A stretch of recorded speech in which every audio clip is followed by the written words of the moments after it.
Hey guys, how are y'all doing on this Thursday morning or afternoon? Um, so we're going to pick off right where we left off with our last few slides.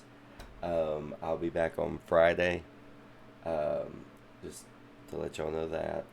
Um, I do feel better a bit, but we're going to get through these last full slides. Four slides, five slides, four or five.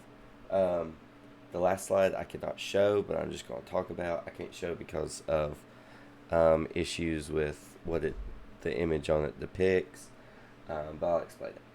All right, so we left off with Booker T. Washington. So I already talked about this guy before. He's the one that gave the Atlanta Compromise speech at in Atlanta during the International Cotton Exposition. He was born a slave he lived from 1856 to 1915. He was an educator. He went on to be president of the Tuskegee Institute upon graduation from Virginia. He went back to Hampton as a teacher and then got the opportunity to lead Tuskegee, like I talked about. Washington promoted his idea that the best approach for African Americans or blacks to gain a foothold in white society was through hard work, education, and economic accomplishment. This was the idea of accommodationism, that in order for blacks to obtain civil rights, they had to work their way up the social ladder, their economic ladder, through seeking economic independence. In Georgia history, he is most well known for his Atlanta Compromise speech, which he gave at the International Cotton Exposition in 1895. The next guy is W.E.B. Du Bois. So Washington's intellectual opposition was W.E.B. Du Bois, where Washington preached that blacks could gain civil rights through economic independence. W.E.B. Du Bois demanded civil rights immediately. He said that blacks should not have to seek economic independence to gain civil rights, that they should already be given them. He wanted their civil rights. Civil rights are things that we are naturally born with. Uh, the right to live life, pursue happiness, and all that. So, this guy was Washington's opposition. His organization was the NAACP, which we'll talk about much later. His ideals for immediate social and political rights for all African Americans or blacks led to the success of the modern civil rights movement that you probably know about, that took place in the 50s and 60s with MLK, Malcolm X, Andrew Young, and those. So the question here is, why was W.E.B. Du Bois Washington's intellectual opposite, meaning his opposition? The answer to that is that Washington believed that blacks could gain civil rights through economic independence by growing in the social ladder over time. W.E.B. Du Bois demanded civil rights for blacks right now, immediately. They deserved it. That was his thoughts. Last guy is Alonzo Herndon. So his is literally a rags to riches story. If you ever played, is it The Sims? You would know of the rags to riches approach that you can take in The Sims. Well, he had kind of a similar approach, not like The Sims, but you get the point. He was born to a slave mother and a white father. Excuse me. In the social circle of Georgia. After the emancipation, Herndon's father sent him off his farm. He was an entrepreneur from an early age, selling molasses and peanuts to make as much money as possible.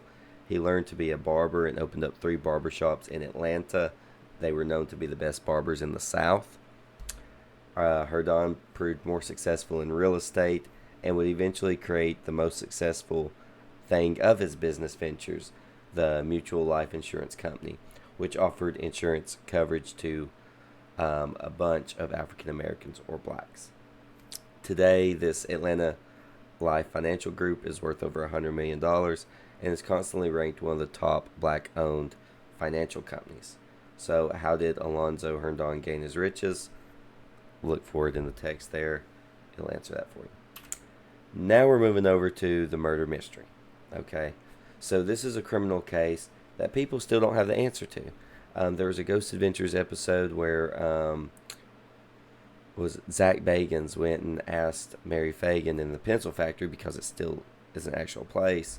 It was not tore down. If Leo Frank did kill her, and the ghost said no. So this is one of like the biggest murder mysteries in America, in the South, in Georgia. It took place in Georgia. So in this case, a Jewish man supposedly married Mary Fagan in the pencil factory. His name was Leo Frank. Frank's appeals made it all the way to the Supreme Court, and the subsequent court case of his tragic lynching that made national headlines. So Frank would eventually get lynched. Mary Fagan went to the pencil factory that day. This is the story. She was going to collect her $1.20 pay check for her 12-hour work week. Fagan was a child of migrant farmers who, like many poor farmers, moved to Atlanta to improve financial prospects. Fagan received her pay from her supervisor, Leo Frank, and then left the pencil factory supposedly, but she never returned home. Later that evening, her body was found badly beaten, and there was evidence that she had been sexually assaulted. The public demanded justice for what had happened, because, I mean, this was a 13-year-old girl. So the suspects, there were three. There was the night watchman, Jim Conley, and Leo Frank. So at this time, there was a bunch of prejudice against black individuals, and they believed that Jim Conley was too dumb to be able to murder anybody and get away with it. So he was kind of written off because he was black, which is weird, because normally a black person given a criminal stance back then would be convicted. But the anti-Semitism and hate towards Leo Frank for being Jewish was very, very prominent over Conley's race. So Frank's lawyers could not break Conley's testimony.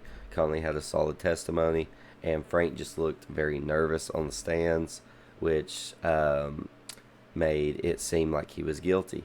And the attorney who prosecuted Frank and defended Conley started to doubt his stance on Frank's guilt, and convinced Governor John M. Slayton to reduce Frank's sentence to life in prison with the hope of a full pardon. So in other words, they started to think that Leo Frank had not done it.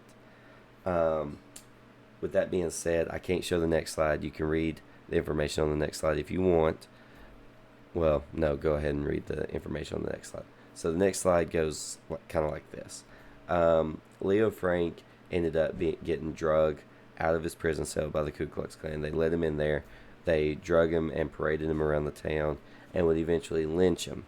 That image you see is of the actual lynching of Leo Frank, and that was posted in the newspaper, in the Georgia newspaper. It was a brutal sight, as you can see by the image of the people who were there, and caught it all on camera. It was horrific. But with that being said, guys, make sure you answer your questions. Fill in your guided notes for me, please. Make sure you turn in those guided notes, and work on your assignments for tomorrow. You will have a fake book assignment. The instructions for that will be in the assignment itself. All right, I will see y'all on Friday.